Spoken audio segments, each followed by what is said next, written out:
آه، رب اشرح لي صدري ويسر لي أمري واحلل عقدة من لساني يفقهوا قولي. طيب. Sekarang ad-darsul hadi asyar. Ya, terakhir ad-darsul asyar kan? Siap, benar. Baik. Ad-darsul hadi asyar. Babu kaifa yakunu rajulu fi ahlihi.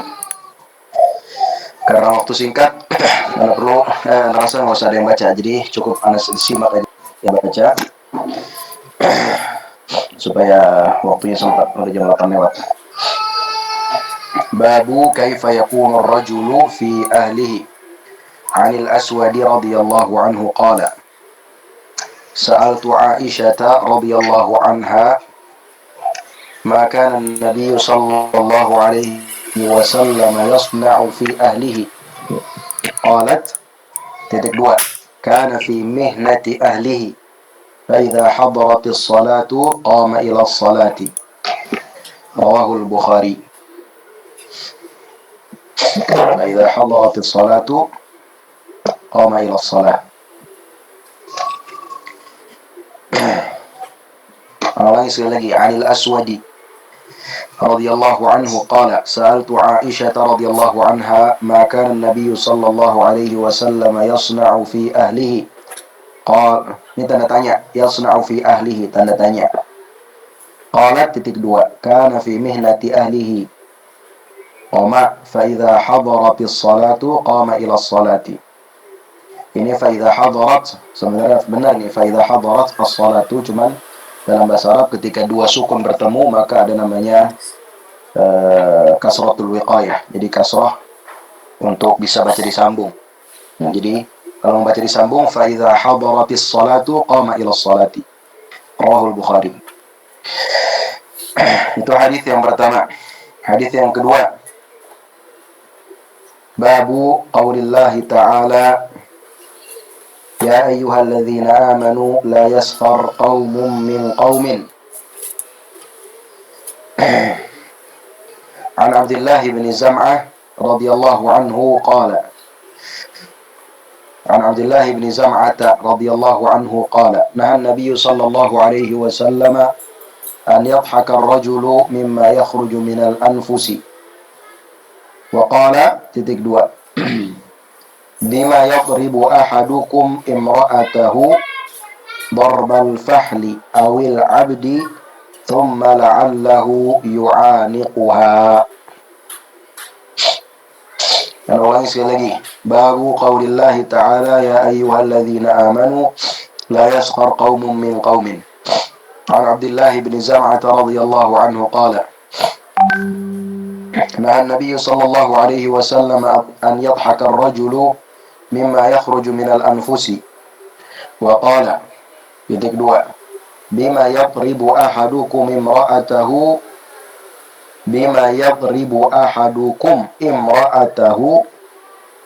kalau mau disambung bima yadribu ahadukum imra'atahu darbal fahli awil 'audi thumma la'allahu yu'aniquha. Rawahul Bukhari. Baik.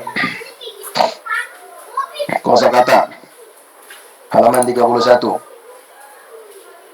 Kosakata halaman 31. Yasna'u artinya berbuat.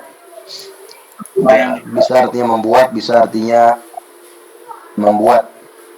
Membuat atau berbuat. Atau yang dikerjakan. Mengerjakan maksudnya. Mengerjakan. Nomor 2 fi mihnati ahlihi. Fi pada mihnati pekerjaan ahlihi keluarganya. Fi mihnati ahlihi pada pekerjaan keluarganya.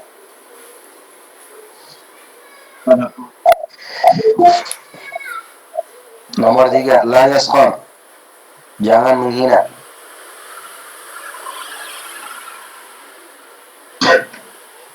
An yadhaka nomor 3 nomor 4 an yadhaka tertawa. Tertawa. Nomor 5, minal anfusi. Kentut. Minal anfusi ini artinya maksudnya dari udara.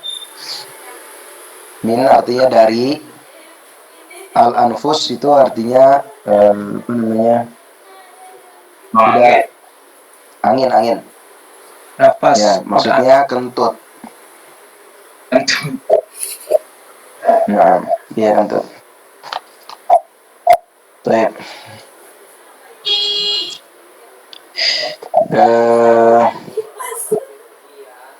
Apa lagi tuh?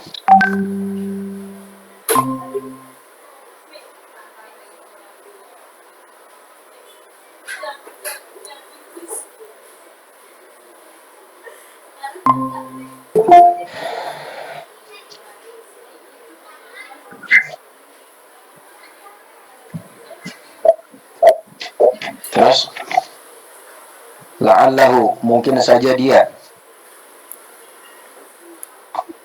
Mungkin saja dia.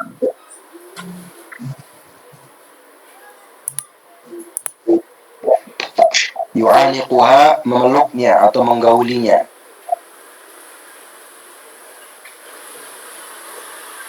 Apa Ustaz? Nomor 6 tadi apa Ustaz? Nomor apa? Nomor 6 Al-Fahli. 6, jantan. Oh, jantan.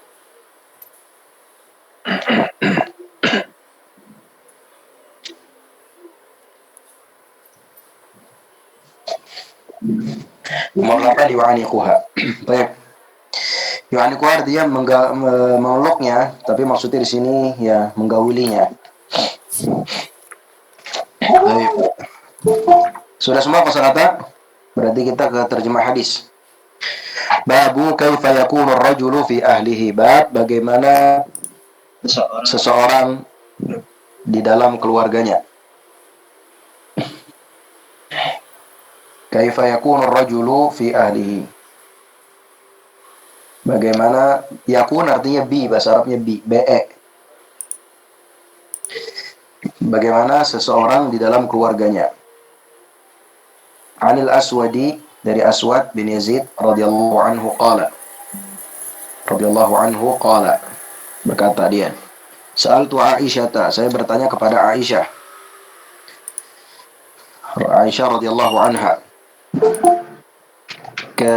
Ma kana an-nabiy sallallahu alaihi wasallam yasna'u fi ahlihi. Ma, apa? Kana an-nabiy, kana menunjukkan lampau. Apa yang dahulu dilakukan oleh Rasulullah fi ahlihi, yasna'u fi ahlihi, yang beliau lakukan di keluarganya, di tengah-tengah keluarganya. Jadi Aswad bin Yazid bertanya kepada Aisyah, Sa'altu Aisyata, apa yang dikerjakan oleh Rasulullah di tengah keluarganya. Qalat, maka Aisyah menjawab, kana fi mihnati ahlihi, beliau berada di pekerjaan keluarganya. Maksudnya beliau mengerjakan pekerjaan keluarganya. Fa idza hadaratis salatu qama ila sholati. Maka jika datang waktu salat, beliau akan pergi ke salat. Beliau akan menuju ke salat. Rawahul Bukhari, riwayat Imam Bukhari. Jelas hadis yang pertama artinya? Jelas ya? Jelas. Hadis yang kedua, babu qaulillahi ta'ala, ya ayyuhalladzina amanu la yaskhar qaumun min qaumin. Bab firman Allah, wahai orang beriman, janganlah satu kaum menghina kaum yang lain. Dari Abdullah bin Zam'ah radhiyallahu anhu qala, beliau berkata, nah Nabi sallallahu alaihi wasallam, Nabi sallallahu alaihi wasallam melarang. Naha artinya melarang. Telah melarang Nabi sallallahu alaihi wasallam an yadhhaka ar-rajulu, seseorang tertawa, mimma yakhruju minal anfus, tertawa. Wa qala, dan Rasulullah bersabda, bima yadribu ahadukum imra'atahu darbal fahli awil abdi thumma la'allahu yu'aniquha.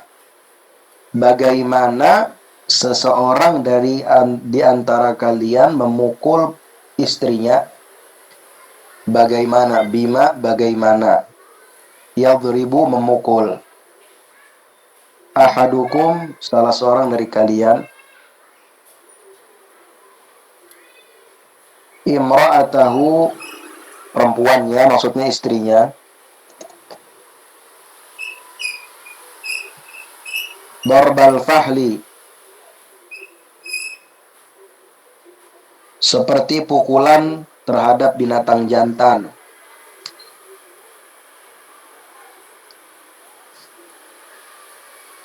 Awil abdi, atau seorang budak.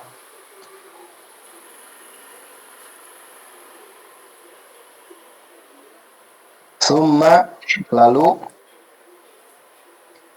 la'allahu yu'aniquha, mungkin saja dia menggaulinya.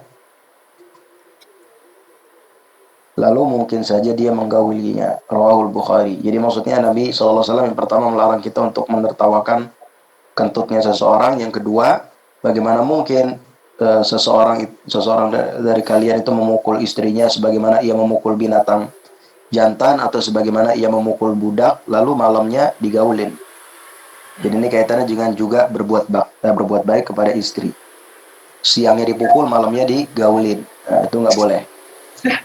Gitu ya. Baik. Jelas arti hadisnya?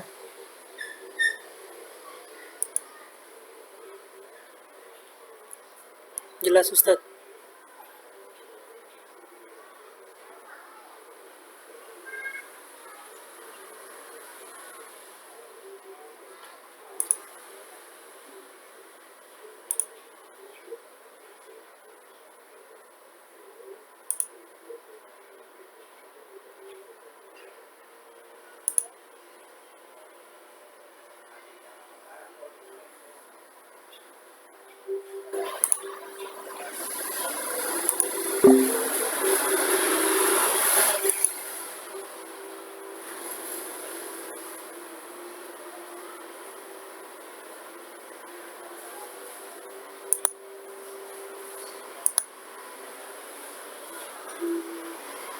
Laki-laki kan bebas, ya kan?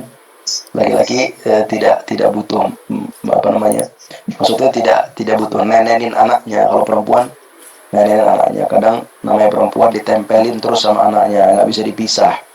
Nah, namanya anak kadang-kadang masih bayi, manja, tidak mau pisah dari ibunya, tidak bisa ditinggal sama sekali. Sehingga namanya laki-laki itu harus harus memiliki mental yang kuat. Mental melayani, jangan memiliki mental dilayani. Karena ketika laki-laki memiliki mental dilayani, lalu dia menikah, ternyata kehidupan menikah sangat jauh berbeda dengan apa yang ia lihat di TV-TV, maka dia akan kaget, begitu ya.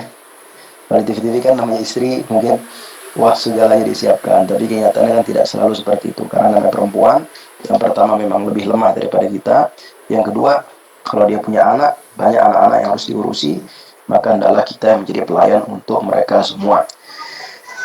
Dan pesan Rasulullah SAW kepada kita yaitu untuk memperlakukan perempuan dengan baik. Istausu bin nisa'i khairan. Perlakukanlah perempuan dengan baik. Ini pesan Rasulullah beberapa hari sebelum beliau wafat. Sebelum Rasulullah wafat, beberapa hari beliau kan menyampaikan beberapa pesan, banyak pesan. Salah satunya adalah istausu bin nisa'i khairan. Perlakukanlah wanita dengan baik. Karena memang wanita ini tadi yang pertama, dia adalah makhluk yang Allah ciptakan berbeda dengan perempuan, berbeda dengan laki-laki tentunya. Jadi kalau ada yang membuat teori gender equal, apa istilahnya, kesetaraan gender ya, itu ya kesetaraan gender itu sangat menzalimi perempuan sejatinya. Emansipasi wanita. Hah? Emansipasi wanita itu sejatinya sangat menzalimi perempuan. Islam itu sudah solusi biasa buat para perempuan. Mereka tidak harus bekerja, mereka di rumah, mereka mengurus anak, tinggal istilahnya melayani suami saja, melayani dalam artian ranjang. Nah, mulanya ada seorang perempuan dari Perancis kalau tidak salah. Jadi ada wanita di Arab Saudi yang dia ini iri terhadap perempuan di Eropa. Dia bilang enak perempuan di Eropa bisa bebas, kami di sini tidak bisa bebas. Dibalas sama perempuan oleh dari Prancis ini, justru kebalik, kami iri dengan kalian. Kalian tidak perlu bekerja, kalian punya suami yang sepenuhnya bertanggung jawab. Kalian di rumah tinggal oncang-oncang kaki, suami menyewakan pembantu, suami menyewakan supir, ya sudah, urusan kalian tinggal ranjang saja dengan suami. Itu yang kami inginkan. Setiap hari kami di sini harus bekerja dari pagi sampai malam, belum mengasuh anak, tidak mampu lagi untuk sewa pembantu karena mahal di Eropa membantu. Nah, kehidupan di sana sangat enak. Jadi memang laki-laki harus melayani keluarganya, tapi istri juga selayaknya melayani suaminya ketika misalkan suaminya sibuk, ya kan, dan istrinya senggang, atau yang sifatnya adalah tambahan bumbu-bumbu agar menambah cinta begitu ya. Suaminya mungkin sedang ngerjain tugas di rumah, lalu dia datang membawakan kopi atau menyediakan makanan, walaupun bukan kewajibannya, tetapi ketika itu dilakukan tentu itu akan membuat laki-laki semakin cinta kepada istrinya. Lalu Rasulullah SAW tadi mengatakan berbuat baiklah kepada perempuan. Kenapa? Karena perempuan ini memang dalam Islam, sebagaimana dijelaskan dalam hadis, adalah makhluk yang bengkok. Bengkok apanya? Bengkok akalnya. Disebutkan dalam hadis, khuliqatil mar'atu min dhila', perempuan diciptakan dari tulang rusuk, wa inna awajja syai'i fi dhila'i a'la, dan sesungguhnya tulang rusuk yang paling bengkok adalah atas, bagian paling atas, maksudnya kepala wanita paling bengkok, ya kan. In dhahabta tuqimuhu kasartahu, kalau engkau pergi untuk meluruskannya, engkau akan mematahkannya, dan mematahkannya adalah tolak atau perceraian. Jadi memang kita tidak mungkin meluruskan wanita, mungkin yang sudah menikah bisa merasakan hal ini begitu ya. Laki-laki dengan wanita pola pikirnya sangat jauh berbeda. Nah, kalau laki-laki itu dengan logik, dengan akal, hampir mungkin tidak punya perasaan. Kalau perempuan semuanya dengan perasaan. Dia tidak bisa diberi bukti, tidak bisa diberi apapun. Yang bisa menjadi patokan dia adalah perasaan dia. Itulah perempuan. Jadi memang perempuan begitu Allah ciptakan, bengkok, sehingga dia butuh laki-laki yang selalu meluruskannya, selalu tidak membiarkannya dia bengkok, tapi tidak juga selalu meluruskannya, karena nggak mungkin perempuan lurus. Makanya Anda pernah dikasih tahu Syekh ketika mensyarah hadis ini, kalau engkau luruskan, engkau akan patahkan dia, dan patahnya itu maksudnya cerai, karena tidak mungkin lurus. Maksudnya apa Syekh? Syekh itu menjawab, kalau engkau punya istri, lalu istrimu salah 5, jangan kasih tahu semua. Kasih tahu satu saja. Jangan kamu salah 1, 2, 3, 4, 5 A, B, C. Jangan. Salah 5 kasih tahu 1. Salah 10 kasih tahu 2. Begitu saja sudah. Dan namanya laki itu sifatnya harus tidak seperti perempuan. Kalau perempuan memang dari asalnya, sebagaimana Rasulullah sabdakan, perempuan itu sukanya mengungkit-ungkit kesalahan.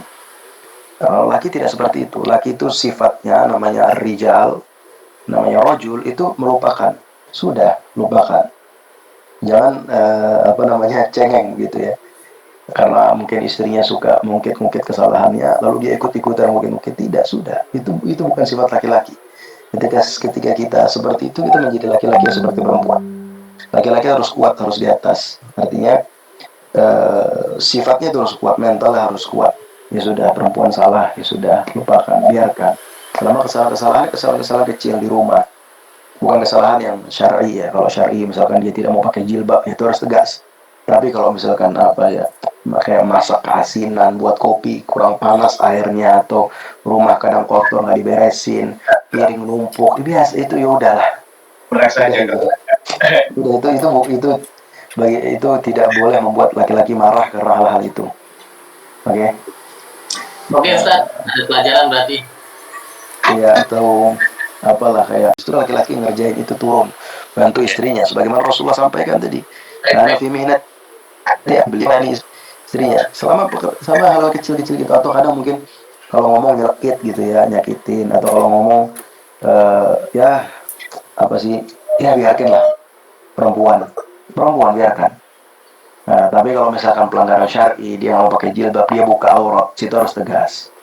Atau dia berbuat kesyirikan, ya kan, dikasih jimat sama keluarganya, itu harus tegas. Tapi kalau cuman ya, sifatnya begitu, biarkan. Terkadang diingatkan, nah, tapi tidak perlu semuanya kamu 1, 2, 3 disebutkan kesalahan satu-satu, jangan, stres dia. Tidak mungkin mampu untuk menerimanya, gitu ya. Jadi itu hadis yang pertama. Laki-laki harus punya mental untuk melayani keluarganya. Ana mau cerita, Ana punya, Ana ketika semenjak tinggal di Saudi, perspektif Ana terhadap keluarga berputar 180 derajat. Dan Ana merasa laki-laki Arab itulah mereka lah yang mengikuti sunnah Rasulullah. Ana merasa seperti itu.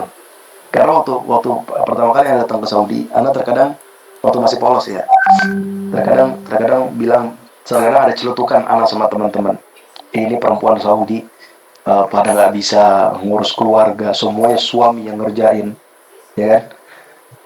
Nggak kayak di Indonesia. Kalau di Indonesia kan semua istri yang ngerjain. Dari mulai bangun pagi, beresin rumah, habis itu ke pasar, habis itu masak, habis itu ngurus anak, suaminya mencong-cong kaki misalkan gitu ya. Berbeda kalau di Saudi, semua terbalik. Laki-laki semua yang bekerja. Ternyata kesini semakin lama tinggal di Saudi, semakin sadar ternyata memang masyarakatnya berbeda. Kalau di Indonesia perempuan keluar rumah biasa, kalau di sana perempuan keluar rumah aib. Perempuan keluar rumah tanpa suaminya itu aib, nggak mungkin. Jadi kita ke pasar itu ada perempuan sendiri, itu nggak mungkin. Pasti laki-laki doang atau laki-laki sama istrinya.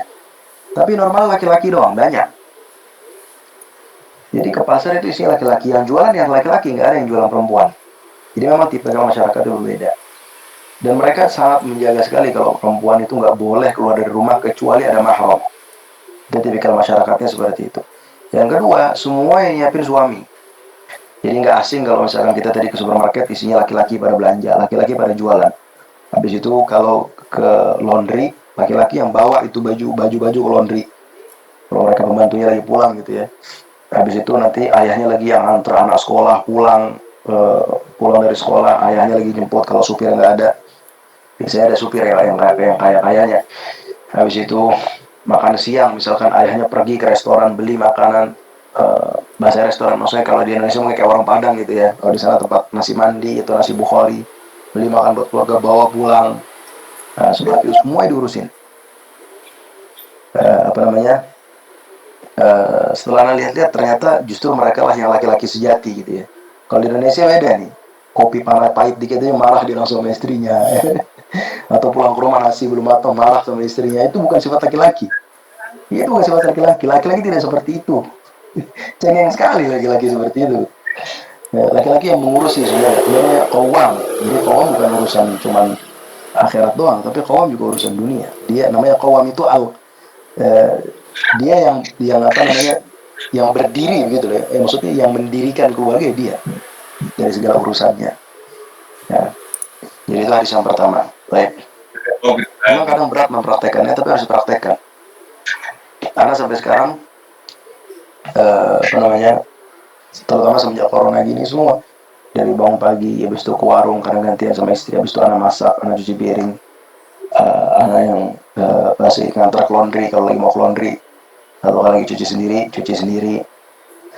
Habis itu ya semua lah, beresin kasur, beresin rumah. Jadi istri tinggal ganti popok anak saja, biarkan dia nikmat gitu ya hidupnya. Kita dapat pahala. Niatnya tujuan ngerjain itu bukan karena takut istri, bukan, tapi karena ittiba'an li sunnatin nabi, mengikuti sunnah Rasulullah sallallahu alaihi wasallam. Menarik. Ada lihat rambutnya sama. Boleh izin bertanya, Ustaz? Oke, salah Pak. Tapi masih Iya. ada satu hadis lagi habis ini. Nggak apa-apa, tapi nggak apa-apa. Iya. Ya, bagaimana konsep baiti janati kita terapkan atau kita selaraskan dengan pemaparan tadi ya Ustaz? Soalnya itu jomblo. Sebentar, baiti jannati itu maksudnya gimana Pak?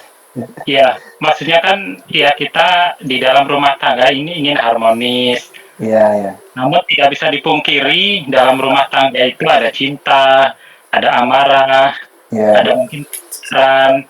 Dan kalau saya pandangan kami pribadi lebih kepada keterbukaan Ustaz, komunikasi, Betul. kemudian saling menjaga begitu ya. Iya. Tips untuk jomblo, Pak. Iya, betul.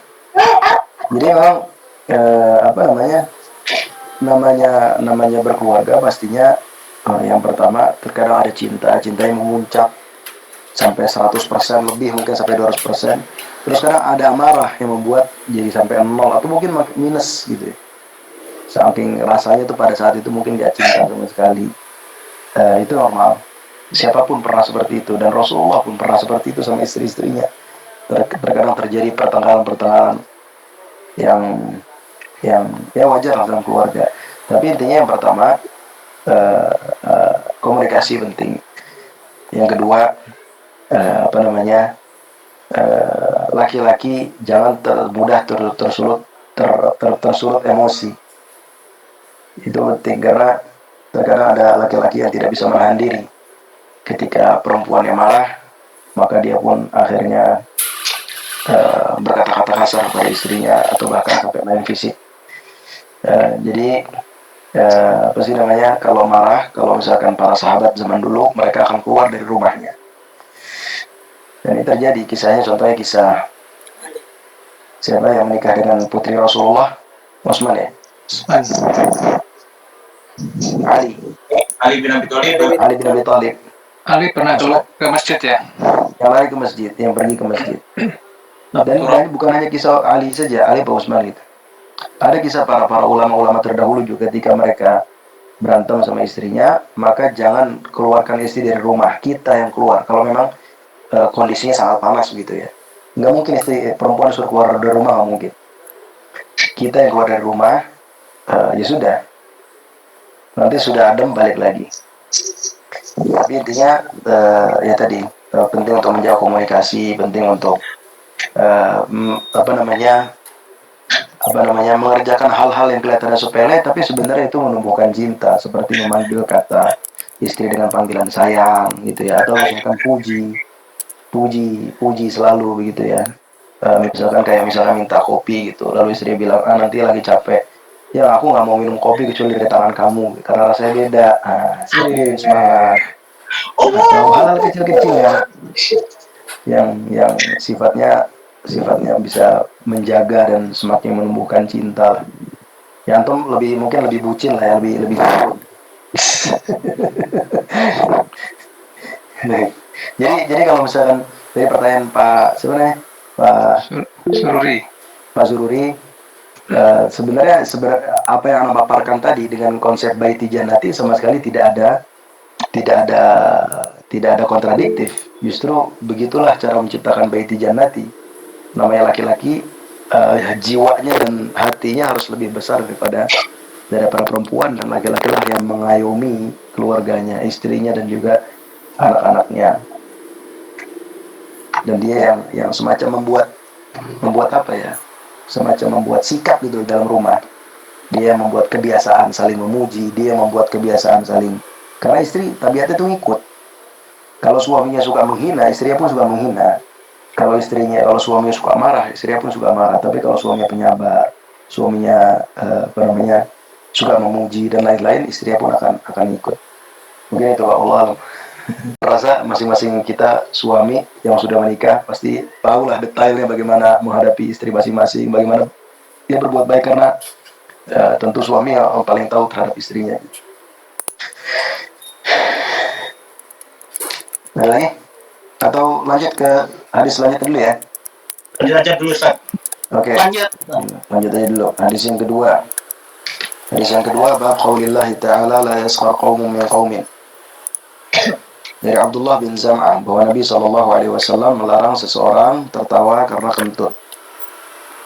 Dan juga Rasulullah bersabda, bagaimana seseorang dari kalian memukul istrinya seperti pukulan terhadap binatang jantan atau pukulan terhadap seorang budak, lalu mungkin saja setelah itu dia menggauli istrinya. Ini hadis ini judulnya, ini kan judul Imam Bukhari dalam sahihnya ya. Babu qaulillahi ta'ala ya ayyuhalladzina amanu la yaskhar qaumun min qaumin asa an yakunu khairan minhum. Begitu ya bunyi ayatnya. Apa itu as-sukhriyah? As-sukhriyah artinya an yanzura al-insanu ila akhihi bi'ainil ihtiqar. Seseorang melihat saudaranya, melihat orang lain dengan pandangan hina. Jadi seseorang melihat orang lain itu dengan pandangan hina. Hati kita merasa tinggi, lalu melihat orang lain itu hina. Nah, terkadang kita pernah mengalami seperti itu. Saya rasa siapapun kita pasti pernah seperti itu ya. Kita merasa tinggi dan orang di depan kita itu di bawah kita, hina. Pasti pernah mengalami seperti itu. Ketika kita merasa punya kelebihan dalam satu bidang, lalu ada orang yang tidak seperti kita kemampuannya, maka mungkin waktu itu kita melihat orang itu dengan pandangan yang hina. Nah, itu dalam oleh Rasulullah sallallahu alaihi wasallam. Fanahallahu an dzalika biqaulihi la yaskhar. Allah melarang dengan firman-Nya jangan menghina. Liyadhurul muslimu ila akhihi muslimi bi'ainil ijlal. Jadi seorang muslim ketika memandang muslim yang lain harus memandangnya dengan pandangan kemuliaan, memuliakannya. Qaumun min qaumin. Al-qaum ar-rijalu khassah. Qaumun min qaumin, laki-laki dari laki-laki yang lain. Disebutkan di sini khusus laki-laki. Li'annahum al-qawwam bi umurin nisa. Wa haqqaqa Zuhair dzalika fi qawlihi wa ma adri wa lastu apa ini bacanya?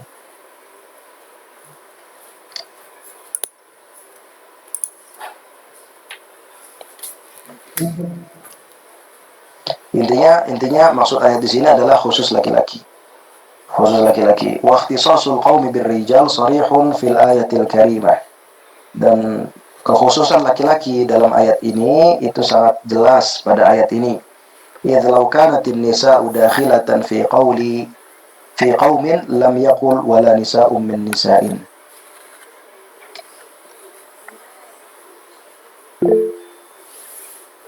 Sebentar, ini kayaknya ada yang aneh ini di syarah ini.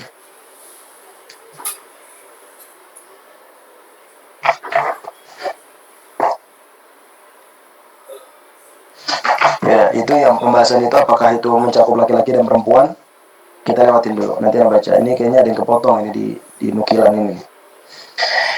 Intinya, ayat ini adalah larangan kita untuk menghina sesama. Kenapa? Karena mungkin saja orang yang kita hina itu lebih baik daripada kita sendiri. Dan terkadang hal tersebut terbukti begitu ya, ketika kita memandang seseorang dengan pandangan rendah, tidak lama kemudian kita akan menyadari, oh ternyata orang itu lebih daripada kita loh. Nah, terkadang seperti itu. Baik, Abdullah bin Zam'ah Al-Qurashi, beliau orang Quraisy, yang meriwayatkan hadits ini, beliau mengatakan bahwa Rasulullah SAW melarang kita untuk menertawakan kentut. Kenapa? Karena kentut itu adalah sesuatu yang bila ikhtiar. Artinya kita tidak punya pilihan, datang tiba-tiba, ya kan? Ada yang bisa antum memilih kapan antum kentut, kan nggak ada. Saya mau kentut sekarang, keluar kentut, itu nggak bisa kan? Tiba-tiba datang kentut itu. Nah, maka ketika kita mendengar kentut dari seseorang, tidak perlu kita tertawakan, wah dasar lu kentut, wah dia kentut, woi. Nah, jangan. Karena itu terjadi tanpa ikhtiar, dan itu bisa terjadi kepada siapapun. Li'annahu amrun mushtarakun bainal kull. Sesuatu yang bisa terjadi pada siapapun. Tidak ada orang yang tidak kentut. Orang yang kentut sakit perutnya, itu justru harus dioperasi. Nah, jadi tidak boleh kita menertawakan seseorang yang kentut. Tapi orang yang mau kentut juga harus tahu diri. Jangan mentang-mentang mendengar hadis ini ya sudah saya kentut saya di mana-mana berat, nggak boleh. Ya. Jadi, ketika seseorang mau kentut dia harus tahu diri. Bahkan salah satu adab terhadap istri dan istri terhadap suami, dia tidak kentut di depannya, pergi ke kamar mandi. Nah, kecuali memang suami istri itu sudah saling toleransi gitu ya, udahlah kamu kentut sini juga apa-apa, tapi nanti saya kentut juga apa-apa ya gitu. Tapi memang disebutkan oleh para ulama salah satu adab suami istri mereka tidak kentut sembarangan, apalagi yang bukan suami istri yang hubungannya tidak sedekat itu ya, maka tidak boleh kentut sembarangan. Dia harus berusaha pindah ke tempat lain. Tapi seandainya terjadi begitu tanpa ikhtiar begitu ya, tidak bisa ditahan, tiba-tiba keluar gitu ya, maka kita sebagai yang mendengarkannya atau yang menciumnya, menikmati baunya, tidak perlu mentertawakan, pura-pura tidak tahu saja, nikmati dalam sunyi bau itu. Baik.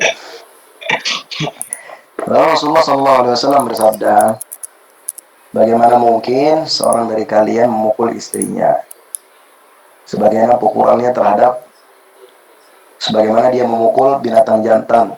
Jadi pukulan yang sangat keras, pukulan yang menyakitkan. Kalau kita naik kuda itu kan, untuk kuda itu agar berlari cepat karena harus dipecut ya. Atau pukulan terhadap budak, ini mengatakan zaman dulu budak dipukul. Nah, jadi istri dipukul dengan pukulan yang keras, lalu kalau butuh digauli, kalau sudah tidak butuh dipukul lagi, dihina lagi, dicaci maki lagi, dipukul lagi. Nanti kalau butuh dimasukkan ke dalam kamar lagi. Nah, itu dilarang oleh Rasulullah SAW. Di dalam Islam memang perempuan, malah laki-laki boleh untuk memukul perempuan, ya kan? Apa namanya? Wallati takhafuna nushuzahunna fa'idhuhunna wahjuruhunna fil madaji'i wadribuhun. Kalau kalian takut istri kalian nusyuz itu artinya tidak mentaati. Kalau dibilang membantah, kalau dibilang membangkang itu nusyuz, maka nasihatilah mereka. Ini jalan yang pertama. Jalan yang kedua, tinggalkanlah mereka di kasur, artinya tidak tidur bareng. Kalau tidak bisa juga baru dipukul. Nah, tapi pukulannya kata para ulama, pukulan yang sangat ringan, tidak boleh mencederai dan tidak boleh di muka. Nggak boleh di muka, jadi nggak boleh nampar istri, itu nggak boleh mukul. Waliyahzubillah, itu nggak boleh. Siapa yang tega nampar wajah yang sangat kita sayangi? Sampol. Sampol. Jangan.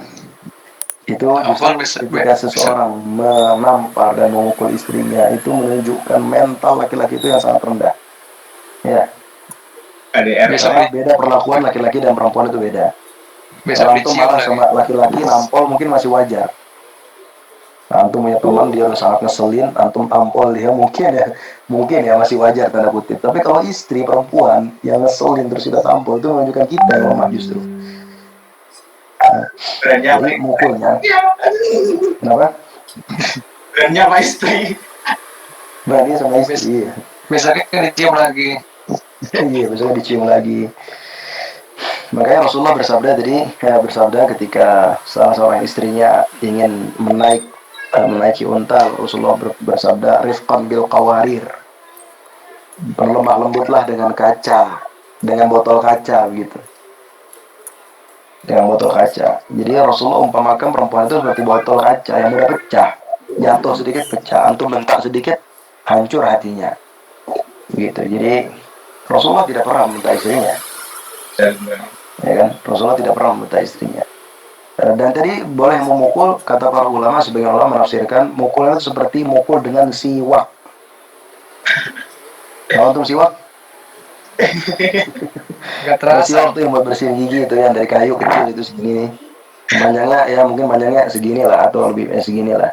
Dan pukulan itu di tangannya atau di pahanya, bukan di muka. Pukul. Nah, itu pun cara terakhir, bayangkan. Ya kan, setelah kita menasehati kalau nggak mau juga, baru setelah itu dipisah.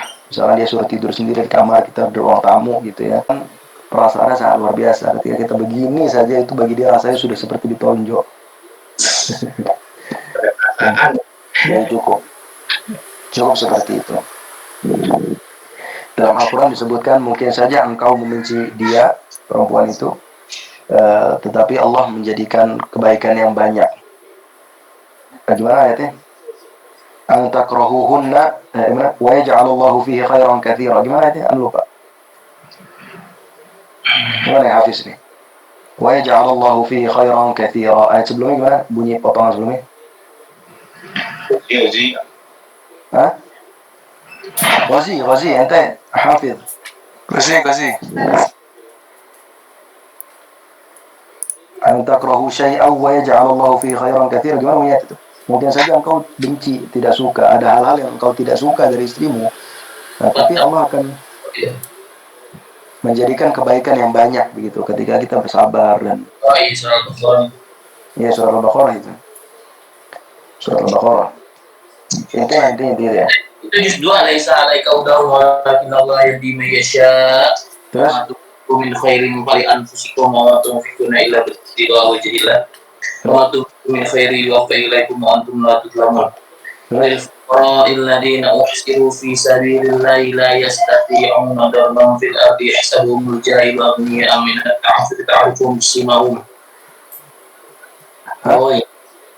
enggak ada itu tuh, mana itu dia? Bukan. Intinya wa yaj'alallahu fihi khairan katsira. Intinya itulah ya.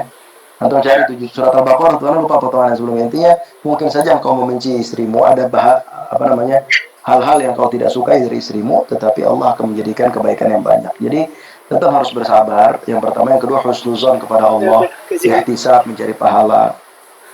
Begitu. Dan pernah suatu ketika ada seorang seorang tabi'in kalau nggak salah, lupa siapa. Ditanya, kepada siapa saya harus menikahkan anak saya? Maka beliau menjawab pada orang yang soleh. Karena kalau engkau menikahkan kepada orang yang soleh, maka kalau orang soleh ini mencintainya, suka kepadanya, maka dia tidak akan tidak akan menjadikan istrinya itu lebih ia cintai daripada Allah. Kalaupun suaminya ini membencinya, tidak suka kepada istrinya, maka dia tidak akan menzoliminya, begitu. Jadi ini patokan orang soleh. Kata-kata ini bisa dijadikan patokan orang soleh.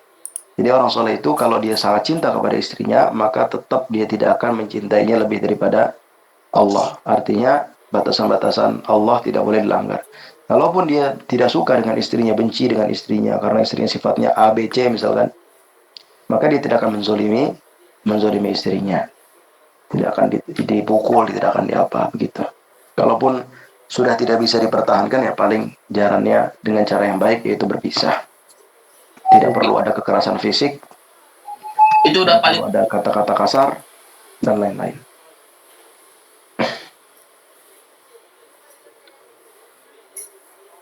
Ustaz, tanya Ustaz. Ya, silakan Pak. Silakan Ustaz. Adalah sebuah hadis atau apa tuh ya? Hadis ya mungkin ya. Ya. Yang apabila laki-laki, apabila ada hamba yang boleh bersujud adalah wanita bersujud kepada laki-lakinya. Apa seorang laki-laki itu adalah bagaimana kemuliaan seorang laki-laki terhadap istrinya ya gitu ya. Ya. Tapi di sisi lain kita harus menghormati perempuan, Ustaz. Istri. Ya. Bagaimana korelasinya, Ustaz? Ya, itu disebutkan dalam hadis. Seandainya saya boleh memerintahkan seorang makhluk untuk sujud kepada makhluk, saya akan perintahkan perempuan sujud kepada suaminya. Gitu ya. Jadi memang di sini menunjukkan bahwa namanya laki-laki harus ditaati. Artinya laki-laki harus menjadi qawwam tadi. Artinya keputusan semua di tangan laki-laki. Laki-laki yang memutuskan gitu ya. Terkadang dia mungkin berdiskusi dengan istrinya atau bagaimana, tapi tetap saja laki-laki harus yang memiliki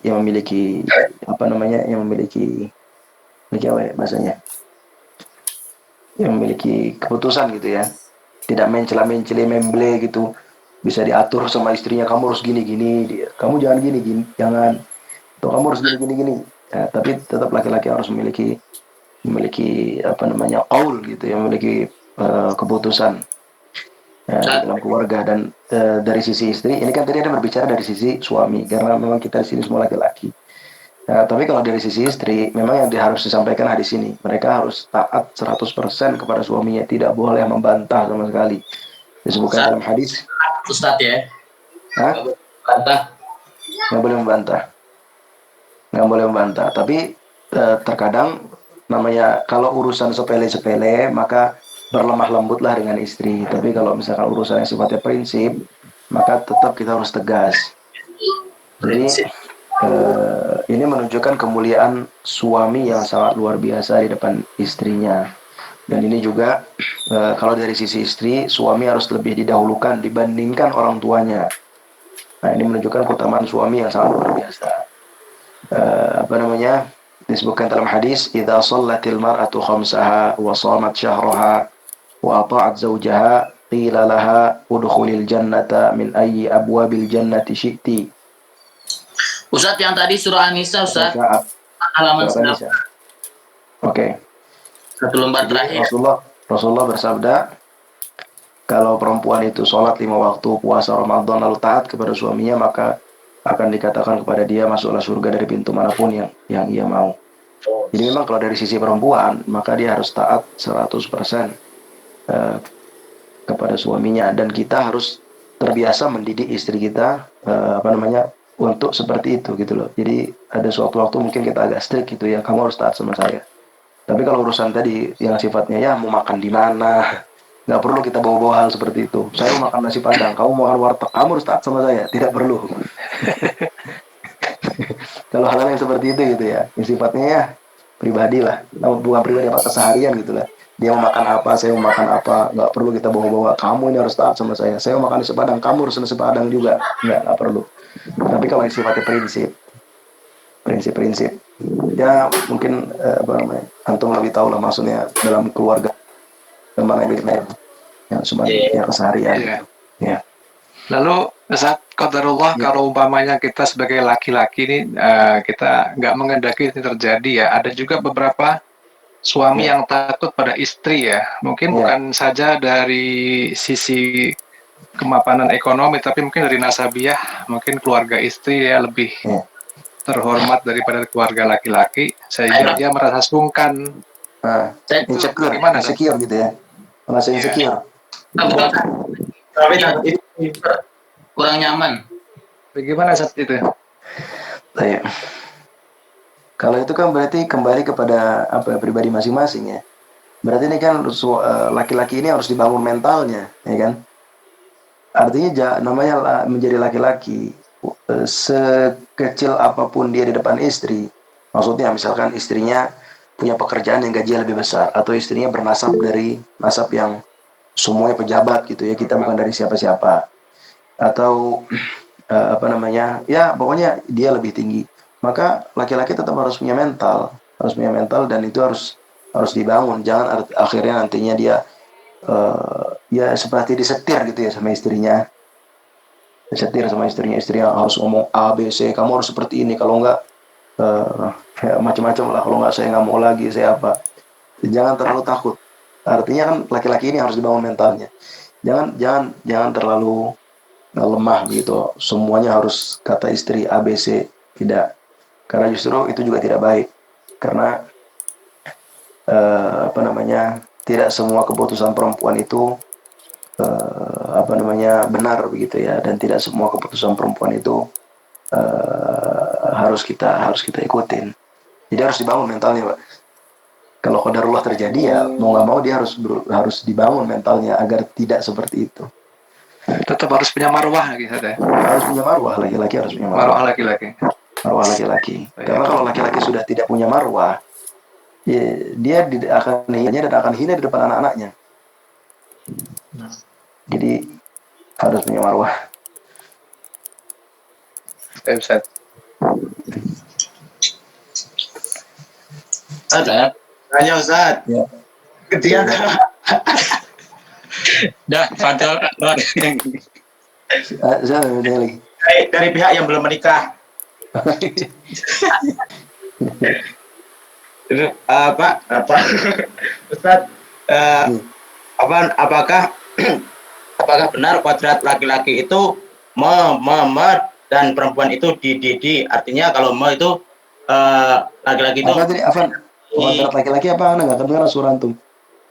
Apakah apakah benar kodrat laki-laki itu dan perempuan itu di.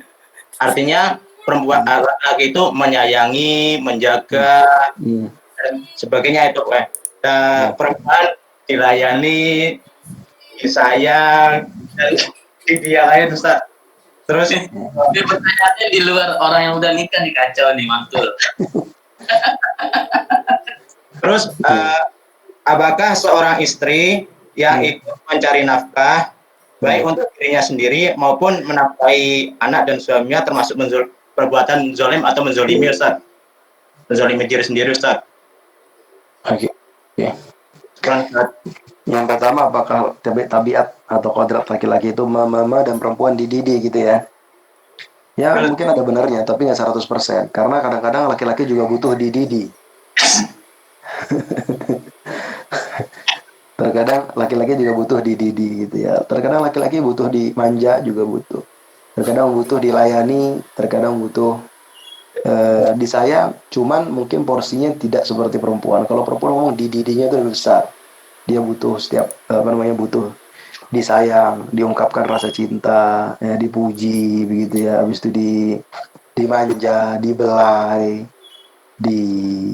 yang dididi lah ya. Laki-laki yang mungkin ada benarnya, cuma nggak 100%. Itu mah teori lah. Teori lah itu. Yang kedua tadi apa bertanya? Yang kedua tadi, apakah seorang istri yang ikut mencari nafkah baik dirinya sendiri maupun menafkahi anak dan suaminya termasuk perbuatan zalim ataupun menzalimi diri sendiri Ustaz? Enggak, jadi begini, apa hukumnya perempuan bekerja? Boleh, selama pekerjaannya yang pertama diizinin suami. Selama diizinin suami yang pertama. Yang kedua, pekerjaannya tidak yang haram. Maka itu boleh-boleh saja, dan itu kayak gitu ya, tidak ada istilah menzolimi lah. Yang penting terbuka saja sama suaminya, ya, dia bekerja dan dia tetap bisa menjaga posisinya di depan suami. Jangan lantas dia bekerja gajinya 10 juta, misalkan suaminya gajinya 4 juta, lalu dia merasa tinggi, nggak boleh. Jadi kalau wanita bekerja boleh-boleh saja, yang penting tadi izin sama suami. Yang kedua, bukan pekerjaan haram. Yang ketiga, tetap sadar diri posisinya itu selalu di bawah suami begitu. Bukankah marwah seorang laki-laki itu bekerja keras Ustaz? Bekerja keras. Iya, Bukan. bekerja keras. Ya, marwah laki-laki bekerja keras, betul. Kalau laki-laki nggak kerja, nggak ada marwah. Bukan istri yang bekerja Ustaz. Oh, maksudnya ini posisinya kebalik. Istri kerja, suami nggak? Ya. Oh, gitu. Istri kerja, suami nggak? Ya, terkadang kalau mau ideal sih, kalau mau ideal ya mau kerja istri yang di rumah. Tapi terkadang ada orang-orang yang memang seperti itu. Memang ya laki-lakinya di rumah karena keadaan. Anak punya ada beberapa kenal orang yang dia karena keadaan akhirnya dia tidak kerja, dia di rumah dan istrinya yang bekerja. Bukan karena maunya seperti itu, tapi karena keadaan. Kalau seperti itu ya gimana lagi? Itu mah tinggal jaga komunikasi saja. Nah, tapi memang tetap namanya laki-laki, marwahnya itu adalah ketika dia bisa memberi kepada keluarganya. Karena memang tabiat perempuan gitu. Kalau perempuan memberi, wah itu Ancaman. ya, bisa menurunkan mahal laki-laki di depan perempuan. Ini Ustaz, soalnya kalau laki-laki dibatasin kali usianya Ustaz, kalau kerja perempuan tuh dikit langsung diterima nyari kerja. Bang Roy? Nggak tahu itu yang Iya, maksudnya tadi begitu. Aslinya memang tidak ada masalah istri bekerja. Suami bekerja, istri bekerja, tidak masalah. Atau sebaliknya, istri bekerja, suami tidak bekerja sama sekali. Yang penting bisa menjaga. Cuman tetap saja namanya kalau suami tidak memberi, marwahnya itu jatuh. Dunia terbalik. Iya. Kalau selama si laki-laki itu masih mampu, dalam artian dia tidak cacat, tidak sakit, masih mampu, dia yang harus berusaha bekerja. Begitu ya. Jadi istri itu kalau bisa dijadikan pekerjaan itu bukan pekerjaan yang abadi begitu. Hanya mungkin awal-awal nikah masih kurang-kurang istri kerja awal-awal saja. Tapi nantinya tujuannya adalah istri biar di rumah. Begitu. Syukran Ustaz. Tapi itu kembali kepada teknis, sebenarnya terserah antum yang menjalani. Ya, Ustaz. Ustaz. Ya, Halo Ustaz. ya, Artinya seorang suami itu izah itu harus terjaga Ustaz ya. harus terjaga. Dari beberapa aspek kan calon suami dalam menentukan calon istri itu harus dilihat beberapa aspek, diantaranya Iya. adalah agama ya. Iya, Jadi kalau memang salah satu ada yang dominan dikuasai atau mungkin dimiliki oleh seorang laki-laki, insya Allah itu akan terjaga Ustadz ya. iya betul. Iya betul. Jadi memang laki-laki harus punya skill lah. Skill cari duit itu penting. Makanya disebutkan dalam hadis harus apa? Baik, Ustaz. Skill Harus cari modal, Ustaz. Laki harus modal. Laki harus modal, betul banget itu, betul, setuju. Laki harus modal. Roy. Kan disebutkan begini. Disebutkan dalam hadis man istata'a minkumul ba'a, ya ma'syarasy syabab man istata'a minkumul ba'a falyatazawwaj. Apa arti al-ba'ah? Al-ba'ah, man istata'a minkumul ba'ah. Kalau seseorang dari kalian laki-laki sudah bisa al-ba'ah, maka menikahlah dia. Apa arti al-ba'ah? Mampu Ustaz. Mampu dalam artian apa? Mapan. Mampu membimbing. Membimbing. Bukan. Kalau penjelasan para ulama, mampu di sini adalah mampu cari duit. Mampu cari duit. Ekonomi. Mampu cari duit. Artinya ini berarti Ustaz, ada mau usaha ya Ustaz berarti ya? Iya, mampu cari duit dalam artian tidak mesti kaya, tidak mesti kaya. Tapi dia sudah mampu untuk menghasilkan, walaupun misalkan baru bisa makan satu piring berdua. Yang penting dia mampu cari duit. Jadi al-ba'ah di sini artinya mampu cari duit, bukan mampu jima. Kalau mampu jima orang dari umur 6 tahun juga udah mampu jima. Iya kan? Jadi mampu di sini adalah mampu cari duit. Makanya kata Rasulullah, kalau belum bisa, maka puasalah karena puasa bisa menahan syahwat. Kan seperti itu ya. Jadi mampu di sini adalah mampu cari duit. Kalau belum bisa cari duit, maka tahanlah. Maka puasalah karena puasa bisa menahan syahwatnya, kan begitu. Jadi keterkaitannya sebegitu signifikan Ustaz. Dari mampu duit terus disuruh nahan nafsu ya Ustaz. Iya, kalau belum bisa cari duit, nafsunya masih ada, mau nikah tapi belum bisa cari duit nih, maka puasa. Dengan demikian nafsunya bisa tertahankan. Jauh sekali ya, tapi bisa begitu sinkronnya ya. Dari suruh mampu cari duit, terus sama keterkaitannya dengan hawa nafsu ya. Nah, begini loh. Kan Benar-benar laki-laki ini punya nafsu. Semua kita punya nafsu. Nah, ya kan? Dan cara melampiaskan nafsu dalam Islam adalah dengan menikah. Nah, tapi untuk menikah butuh modal. Iya. Iya maksudnya jadi keterkaitan dia ya. Keterkaitan. Jadi kalau misalkan kalian sudah mampu untuk menafkahi, maka nikahlah. Karena dengan nikah, nafsu kalian akan terjaga. Tapi kalau misalkan belum mampu menafkahi, nafsu kan tetap ada nih. Iya. Tapi nikah belum bisa, maka berpuasa. Kan seperti itu. Jadi solusinya begitu dalam Islam. Iya. Jadi kalau duit udah ada nih, punya kerja, dapat gaji 2 juta, ya cukup lah ya 1 hari makan 1 kali, sama bayar kontrakan, nikah, apa-apa. Asal istri mau. Sedih sekali. Di mana Roy? Hah? Itu sih kok apa sih Ustaz? Roy. Dipercepatlah Roy. Tapi kalau udah nikah, insya Allah kalau husnuzan sama Allah itu ada jalan-jalan untuk cari duit mas. Dibuka kerannya. Kerannya dibuka bener. Dibuka. Semua yang sudah menikah merasakan kok. Awalnya nggak punya apa-apa, kalau udah menikah ada aja datang 1, 2, 3 terbuka jalan. Piring. Hah? Tahu punya ember aja ya Sat. Iya, tahu punya ember, tahu punya kasur, tahu punya AC, tahu punya bangku, tahu punya TV, tahu punya apa bukan. Tahu. Ada anak aja Sat. Roy, segera Roy. Iya. Ini kelas B mana nih suaranya nih? Lah hadir. Bagus pakai dibilang itu Bapak. Kita juga senyap kita gerakannya. Kan menikah itu kan Intinya buat yang belum nikah, pasang dari sekarang mental melayani, jangan pasang mental dilayani. berarti mau Ustaz. Betul, pasang mental melayani. Karena terkadang kesian istri yang punya suami itu, suaminya mentalnya mental dilayani. Ya, biasanya istri akan capek lah, kesian.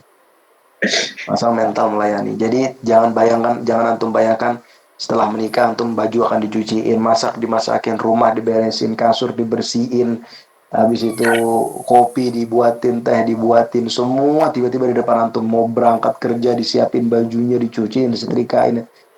Itu Ini nomor apa sekian ART? itu. Ini apa ART itu? Ya, tapi layani istri antum sebaik-baiknya. Belikan dia makanan kesukaan sesekali, berikan dia bunga sesekali, cium keningnya, bersihkan rumah, ajak dia misalkan masak bareng, ya. Lagi masak peluk dari belakang, kayak di film-film lah ya. Nah, jadi kadang bucin itu memang Woi, Kata baik-baik. kamu udah punya buntut, saya di nostalgia yang udah punya buntut, ayo silakan. Udah, Mas Ruri. Iya.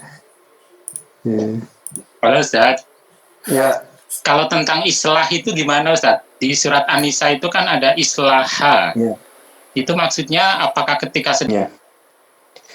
Jadi islah itu ketika misalkan permasalahannya sudah sangat berat sehingga ada dari salah satu pihak yang menginginkan terjadi perpisahan atau masalah sangat berat lah, sangat berat, sangat berat, maka penting adanya islah, hakama min ahlihi wa hakama min ahliha. Jadi satu hakam artinya pengislah dari keluarga perempuan, satu pengislah dari keluarga laki-laki. Nanti berunding. Utusan ya, Sat? Kenapa? Utusan laki-laki dan utusan perempuan, keluarga laki-laki dan keluarga perempuan. Atau mungkin kalau misalkan tidak lewat jalur keluarga, lewat jalur orang yang dipercaya, bisa juga. Atau lewat jalur pemerintah. Biasanya kan kalau misalkan mengajukan perceraian ke pemerintah, ada namanya islah dulu. Jadi pengadilan agama, islah, nanti ada ininya. Ya itu memang disyariatkan dalam Islam untuk islah. Mediasi, Sat, mediasi. Mediasi, bahasanya mediasi, betul. Bahasanya mediasi kalau di pengadilan agama. Ya, memang ada dalam Islam ada islahnya. Kok jadi serem nanya itu? Tapi itu biasanya permasalahan yang memang sangat-sangat berat gitu ya. Misalkan suami ketahuan dikawin diam-diam, biasanya gitu tuh. Ya, atau permasalahan-permasalahan lain lah yang berat gitu. Tapi kalau misalkan permasalahan-permasalahan kecil ya maka jangan biasakan curhat, apalagi di medsos. Permasalahan kecil kayak apa, lalu dia curhat kepada orang lain, menceritakan atau di medsos. Karena anak punya 2 orang teman yang cerai sama istrinya gara-gara setiap permasalahan dia ceritakan di medsos. Permasalahan yang kecil pun diceritakan di medsos. Nah, itu nggak baik. Ustadz, terkaitan dengan barusan Ustadz yang katanya cerita di medsos, itu kan ada sebuah stasiun televisi misalkan curhat dong mah, itu kan berarti kan dia mengumbar juga Ustadz, sama halnya ini Ustadz, kan karena banyak orang yang menonton, itu bagaimana Ustadz? Oke. Kalau masalah keluarga sih anak rasa tidak selayak ditampilin gitu ya, kalau pendapat pribadi anak. Jadi kalau masalah keluarga, maka pertama selesaikan dulu antara suami dan istri di dalam kamar. Bukan dalam rumah, tapi dalam kamar. Dalam artian keluar pintu kamar, anak-anak melihat ayah dan ibunya sudah baik. Karena tidak baik ayah dan ibu itu berantem di depan anak. Kalau tidak bisa di depan kamar, di dalam kamar, maka tidak di depan umum. Dalam artian kita cari tadi mediasi, bahasanya islah, baik dari pihak keluarga maupun dari pihak orang lain yang kita percaya, dan itu tidak diumbar karena permasalahan semakin diumbar tuh biasanya semakin banyak pihak yang akhirnya sok ikut campur, akhirnya semakin runyam gitu. Jadi cukup selesaikan suami dan istri dalam kamar sebisa mungkin. Kalau nggak bisa memang karena permasalahan sangat berat, ya baru namanya mediasi. Mungkin itu. Karena bisa jadi timbul, kalau curhat nggak tepat pada orang, bisa timbul jadi pelakor Ustadz ya. Ya, dan ingat niat curhat itu ketika memang kita harus curhat, dalam artian harus mediasi sama orang, dan niatnya adalah benar-benar ingin mengislah, bukan menjelekkan pihak. istri kita, atau sebaliknya kalau istri pihak suaminya. Karena kalau niatnya menjelekkan, niatnya bukan islah, maka masalah akan semakin runyam. Pasti akan semakin runyam. Itu yang lebih tepat ke siapa Ustaz yang dicurhatinya? Ya mungkin antum lebih tahu, ke mertua kah, ke orang tua kah, ke mungkin masing-masing lebih tahu dalam teknisnya. Atau mungkin ada pihak yang bisa mengislah. Ya, antum lebih tahu karena itu teknis di lapangan. Ustaz, izin bertanya, Betul. gimana tahu cara kita ini sebenarnya gimana kita Mas Mega. tahu Marisail. ya jadi gimana cara kita tahu bahwa kita udah mampu siap untuk menikah, Ustaz? Sifat. Syukran, Ustaz. Afwan. Baik. Bagaimana cara kita tahu kita sudah siap untuk menikah? Baik.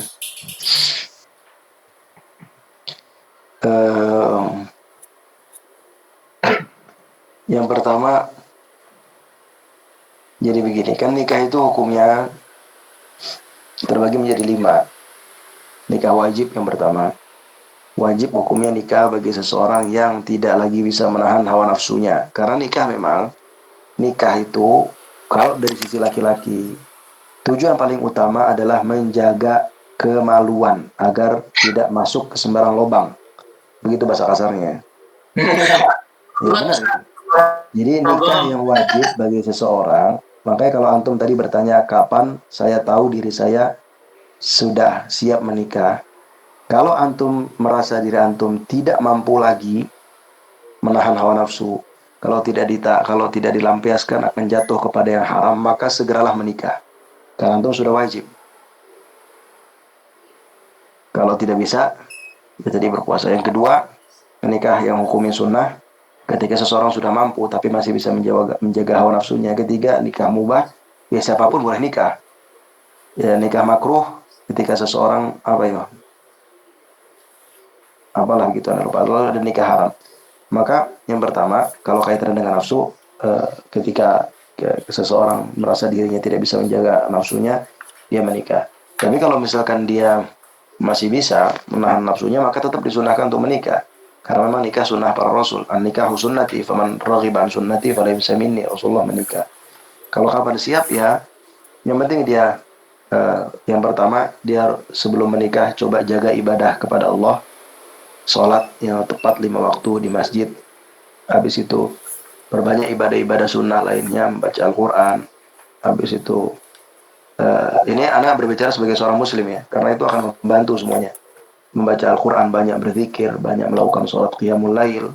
Habis itu setelah itu antum persiapkan secara materi, modal, sebagaimana kata Pak Khairul Huda tadi, laki harus modal. Antum persiapkan kira-kira setelah menikah apa yang bakal antum kerjakan. Tetap harus direncanakan. Tidak lantas nanti setelah menikah bingung mau ngasih makan ke siapa, akhirnya minta sama orang tua, minta ke sana kemari sama tetangga. Nah, begitu. Jadi ketika antum merasa diri antum misalkan sudah punya penghasilan, Anda tadi bilang tidak mesti kaya begitu ya. Lalu antum sudah mencoba untuk menjaga ibadah-ibadah kepada Allah, berdoa kepada Allah, ya sudah, bismillah, menikah saja.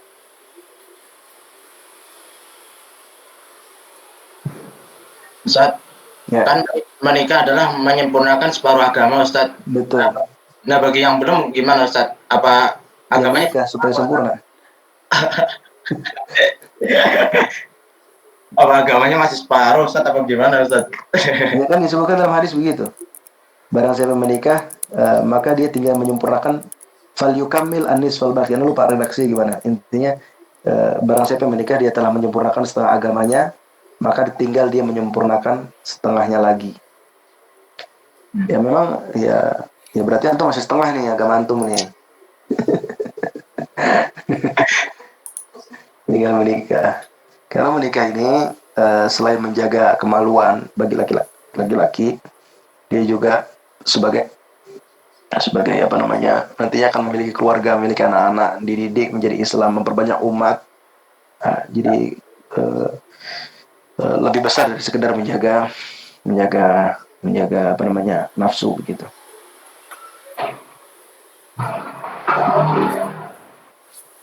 Udah cukup. Cukup mungkin Ustaz. Yang lain? Cukup Ustaz. Terakhir, kalau antum mau nikah, maka nazorlah. Nazor itu penting, akhi. Penting sekali, penting menazor. Ada orang yang sangat polos. Dia hanya percaya sama orang lain. Udahlah saya mau nikah, cariin dong. Mau lihat nggak fotonya? Nggak usah lah, saya percaya sama antum. Pas nikah nyesel. Nyeselnya itu di belakang. Nyesel di belakang. Karena memang nazar syariat dalam Islam. Ketika kita ingin menikahi perempuan, nazar, tujuan nazar adalah kita melihat sesuatu dari calon istri kita yang menarik diri kita untuk menikahinya.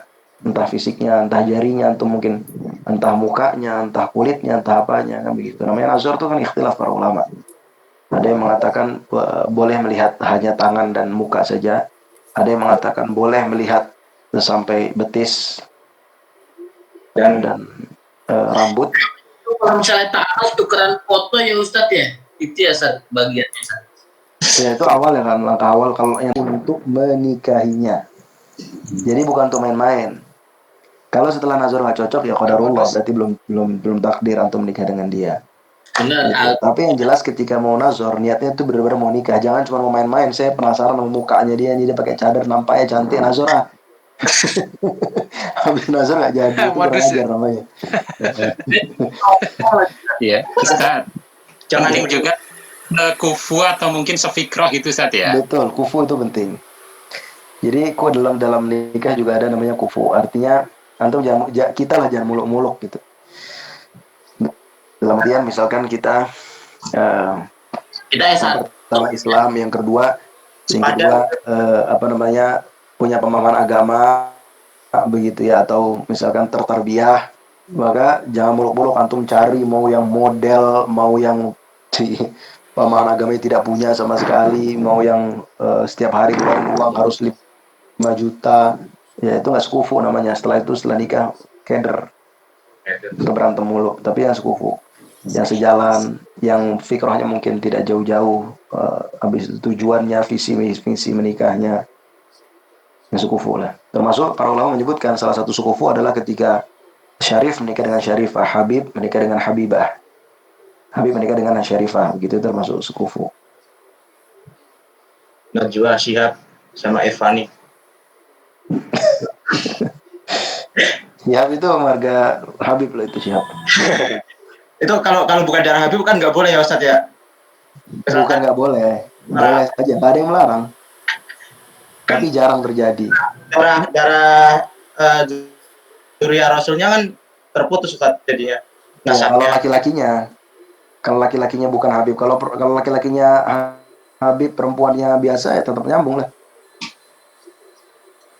Kan nisbat kepada bapak. Laki-laki Habib, perempuan dari NTT, ya tetap dia Habib. Tetap disebut Syarifah istrinya. Istrinya bukan Syarifah. Oh, bukan. Bukan. Tapi Karena istrinya kan semua dinisbatkan ke ayah. Misalkan ada Habib nikah sama orang Papua begitu, tetap anaknya Habib, cuman istrinya bukan Syarifah. Oh, kirain tapi apa yang orang manggilnya istri Habib tuh? Iya. Kecuali kalau misalkan istrinya Syarifah, suaminya misalkan siapa namanya? Rozikin. Nah, itu nggak jadi Syarifah. Antum bukan keturunan Habib kan? Rozikin. Habib sama, ada juga bukan sama. Bukan Habib Ustaz. Ya udah. Cukup ya, udah jam 10 nih. Siap Ustaz, syukran. Ustaz. Cukup Ustaz.